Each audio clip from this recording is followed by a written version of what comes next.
long as we're asking questions. Sure. I'd like to go back to 6.1. Sure. Are you telling me there's no status of the vote that took place on December 2014? Not that I'm aware of now. That Joe?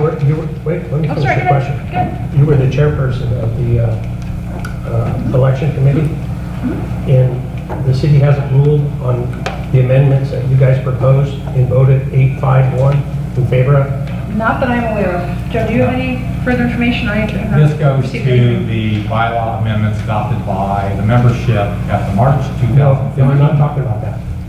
Right, and, okay, to answer your question, only some of those recommendations were carried forward in the bylaw amendment for March 2015 and adopted by the membership.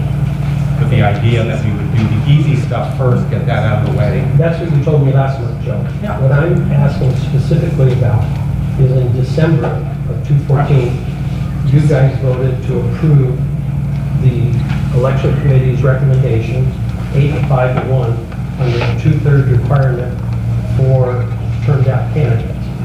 Are you telling me you haven't received any kind of notification from the city based on what you sent? Say that last part just again.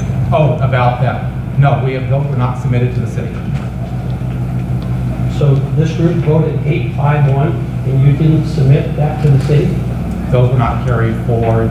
The bylaws can only be amended by the membership, not by the trustee. No, but if you look at the minutes of that meeting, you were going to send them down to the city to make sure that the city would accept them before you presented them to the membership. So did you send it down to the city to see how the city would respond to those amendments that you voted 8-5-1 on? I must have, if I said I did. Okay, specifically, my question is, have you heard anything back from the city? No. Based on what you sent down there? No. No emails, no phone calls, no letter? The city is reacting to the changes approved by the membership at the March 2015 meeting. Could I ask Karen?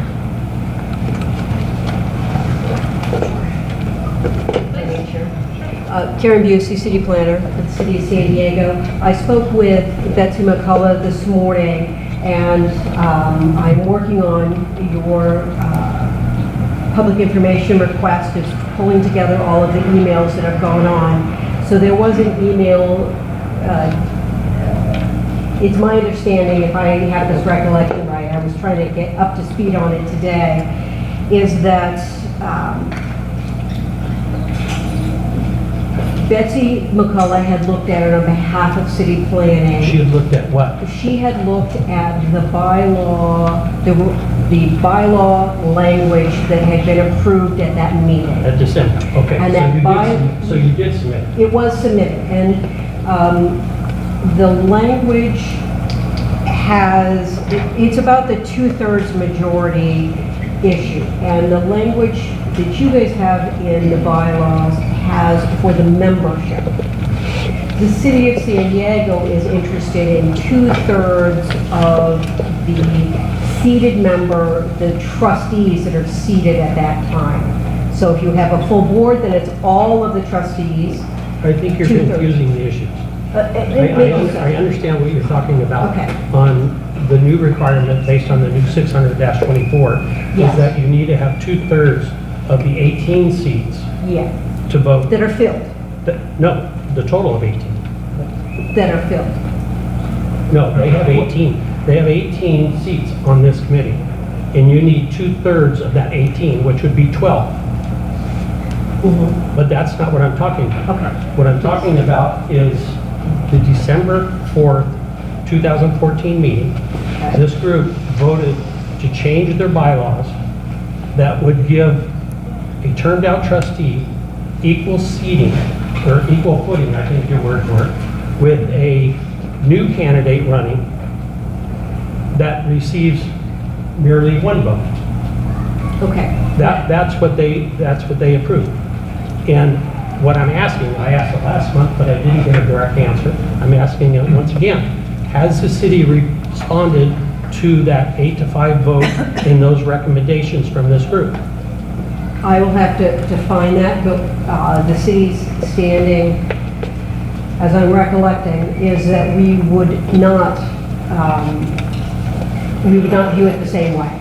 So, Thank you. that they would not have equal footing. Thank you. So if you wanted to pursue equal footing, that specific language would have to go forward to city council for them to review and approve or deny by city council. But it would not be something that the city attorney would sign off on. It is not something that city planning management would agree to as consistent with 600-24 or the bylaw template.